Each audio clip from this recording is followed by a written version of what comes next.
நமது புராணம். இதை பார்த்து கொண்டிருக்கின்ற அன்பர்கள் அனைவருக்கும் வேத கங்கா ஜடேச குருக்கள் பணிவான வணக்கங்கள். இப்போ மகா சங்கடகர சதுர்த்தி, விநாயகர் சதுர்த்தி வர்றதுக்கும் முன்னாடி வர்ற சங்கடகர சதுர்த்தி மகா சங்கடகர சதுர்த்தி. அது இப்போ 12/8/2025 செவ்வாய்க்கிழமை அன்னைக்கு வருது. முதல்ல சங்கடகர சதுர்த்தியே ரொம்ப விசேஷமான தினம் அப்படின்னு நம்ம முன்னாடி இது பண்ணியிருக்கோம். சங்கடகர சதுர்த்தி அன்னைக்கு சாயந்தரம் போய் விநாயகர் பெருமானுக்கு தீபம் விட்டு வணங்கி அன்றைக்கி சந்திர உதயம் பார்த்தா சகல சங்கடமும் நிவர்த்தி ஆகும் அப்படின்னு. இந்த சங்கட சதுர்த்திக்கு பிரதம இதை இந்த மகா சங்கடகர சதுர்த்திங்கிறது இதுதான். இந்த மகா சங்கடகர சதுர்த்தி அன்னைக்கு விரதம் இருந்து புதுப்பித்தா ரொம்ப ரொம்ப சிறப்பு. 12 சங்கட சதுர்த்தியிலேயே ஏதாவது சின்ன தரிசனம் பண்ண முடியாத குறை இருந்தால் கூட இந்த மகா சங்கட சதுர்த்தினையும் பண்ணும்போது ரொம்ப விசேஷம் சொல்லியிருக்கு.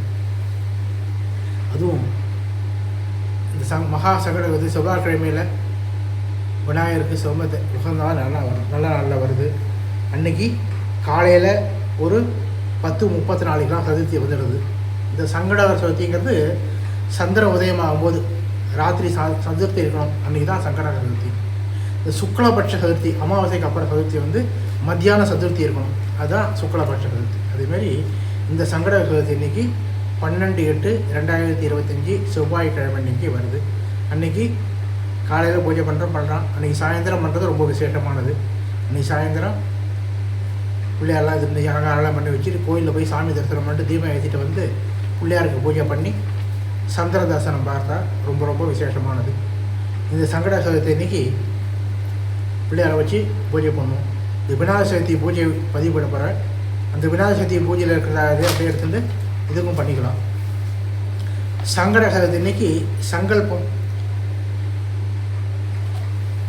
சுக்லாம்பரதரம் விஷ்ணும் சசிவர்ணம் சதுர்புஜம் பிரசன்னவதனம் தியாயேத் சர்வ விக்னோபசாந்தகே. ஓம் भूर्भुवस्वरो ममो भक्त समस्त दुरितक्षयद्वारा श्री परमेश्वर प्रीत्यर्थम शुभे शोभने मुहूर्ते अद्य ब्रह्मणः तृतीयपरार्थे स्वेदुवराहकल्पे वैवस्वत मन्वन्तरे अष्टाविंशतितमे कलियुगे प्रथमे भागे जम्बूद्वीपे भारतवर्षे भरतखण्डे मेरोः दक्षिणे पार्श्वे शकाब्दे अश्विन् वर्तमाने यदाकारके प्रभावादि षष्ठी संवत्सराणां मध्ये मंगलहर विश्वावसु नाम संवत्सरे दक्षिणायने ग्रीष्म ऋतु कडः मासे कृष्णपक्षे सङ्गडहर चतुर्थ्यां शुभदिनौ वासरः वासरस्तु भौमवासरयुक्तायां उत्तरपुरोष्ठपदा नक्षत्रयुक्तायां. இது சாயந்தர பூஜை பண்ணுறதுக்கு. இது காலையில் பண்ணணும்னா என்னென்ன, காலையில் 10:30 வரலையும் திருதியை இருக்குது. திருதியாயாம் உபரி சங்கட சாரத்தியாம் சுபதிதோ வாசரகா அப்படின்னு சொல்லிக்கணும். பூர்வ புரோஷ்டபஜா உபரி உத்தர புரோஷ்டபஜா நட்சத்திரே அப்படி சொல்லிக்கணும். இப்போ சாயந்தரம் பண்ணும்போது சங்கடகர சதுர்த்தியாம் சுபதிதோ வாசரகா வாசரஸ்து பௌமவாசர யுக்தாயாம் உத்தர புரோஷ்டபதா நட்சத்திர யுக்தாயாம் சுப நட்சத்திர சுபயோக சுபகரண ஏவம் குண விசேஷேன வசிஷ்டாயாம் அஸ்யாம் அப்படின்ட்டு உங்கள் கோத்திரம் நட்சத்திரம் பேர் கோத்திரோஸ்யா நட்சத்திரே ராசி ஜாதஸ்யா பேர் நாமதேயஸ்யா அப்புறம் குடும்பத்தில் உள்ளவங்க அப்படின்னு சொல்லிட்டு சக குடும்பானாம் க்ஷேம தைரிய வீரிய விஜய ஆயுர் ஆரோக்கிய ஐஸ்வர்ய அபிவிருத்தியர்த்தம் தன கனக வஸ்து வாகன லக்ஷ்மி கடாட்ச பல சித்தியர்த்தம்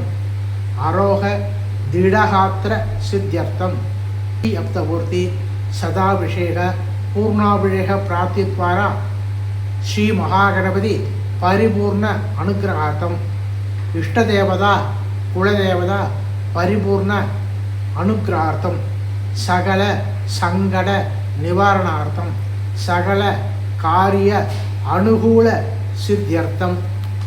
குடும்பத்தில் யாருக்காவது உத்தியோகத்திற்காக எதிர்பார்த்துருந்தாக்கா அவள் பேர் நட்சத்திரம் சொல்லிது உன்னத உத்தியோக பிராப்திய சித்தியர்த்தம். குழந்தைகளுடைய பேர் படிக்கிற குழந்தைகளோட பேர் நட்சத்திரம் சொல்லிட்டு அவள் சரஸ்வதி கடாட்சபல சித்தியர்த்தம். கல்யாணம் ஆகாத கன்னி பொண்ணு வரன் பார்த்துட்டு இருக்கிற பொண்ணுக்கு இருந்தாக்கா கல்யாணம் தடையெல்லாம் ஆகியிருந்தாக்கா அந்த பேர் நட்சத்திரம் சொல்லி அஸ்ய புத்திரினா புத்திரின்னு சொல்லிக்கோ, எப்படி சொல்லிக்கோ, நாமதேயஸ்ய சீக்கிரமேக விவாக பிராப்திய சித்தியர்த்தம் ராகு கிரக கேது கிரக தோஷ நிவாரணார்த்தம் ராகு தேசாயாம் கேது தசாயாம் தத்தோஷ பரிகார்த்தம் ஆதித்யாதி நவகிரக தோஷ நிவாரணார்த்தம் சீக்கிரமே விவாக பிராப்தியர்த்தம் அப்படின்னு சொல்லியிருக்கோம். சக குடும்பானாம் சகல க்ஷேம தைரிய விரிய ஆயுராரோக்கிய ஐஸ்வர்யாபிசத்தியர்த்தம் சங்கடஹர சதுர்த்தி விசேஷ பூஜாம்ய அத்தியாகரிஷே அப்படி சொல்லிட்டு இது பண்ணிட்டு பூஜையெல்லாம் பண்ணலாம். பண்ணிவிட்டு சங்கட சதுர்த்தி விரத பூஜை இருக்கும். அதில் அந்த விநாயகரோட புகழெல்லாம் இருக்கும். அதெல்லாம் ஒரு தடவை அப்படியே பார்த்துட்டே வந்துட்டு அந்த 9 நமஸ்கார ஸ்லோகங்கள் அதை சொல்லிட்டு பூர்த்தி பண்ணினா ரொம்ப விசேஷம். இந்த மகா சங்கட சதுர்த்தி இதை தவறாமல் எல்லோரும் பூஜை பண்ணுவோம்.